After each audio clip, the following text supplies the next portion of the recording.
അതേ മുത്തുനബിയുടെ പ്രഭ അത് സൂര്യന്റെ പ്രഭയെ തോൽപ്പിക്കുന്ന പ്രഭയാണ്, ചന്ദ്രന്റെ പ്രഭയെ തോൽപ്പിക്കുന്ന പ്രഭയാണ്. അഹ്ജല ഖമറം വഫർഖദാ, ആകാശഗംഗയിൽ ഏറ്റവും തിളക്കമുള്ള നക്ഷത്രമാണ് ഫർഖദ്.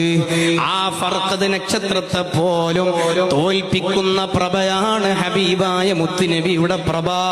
നിങ്ങൾ നോക്കൂ, സൂര്യൻ ഉദിച്ചാൽ അത് ഉദിച്ചിടത്ത് മാത്രമേ വെളിച്ചമുള്ളൂ, അത് അസ്തമിച്ചാൽ അവിടെ വെളിച്ചവും ഇല്ല. എന്നാൽ മുത്തുനബിയെ കുറിച്ച് അല്ലാഹു തആല പറഞ്ഞത് വസിറാജം മുനീറാ, ഒരിക്കലും കെടാത്ത പ്രഭയാണ്. അവിടത്തെ പ്രഭ ലോകത്ത് മുഴുവനും ഇപ്പോഴും വെട്ടിത്തിളങ്ങുകയാണ്. അവിടത്തെ പ്രഭ അസ്തമിക്കുന്ന പ്രഭയല്ല, അവിടത്തെ പ്രഭ കിട്ടാത്ത ഒരു ഇടവും ഇല്ല.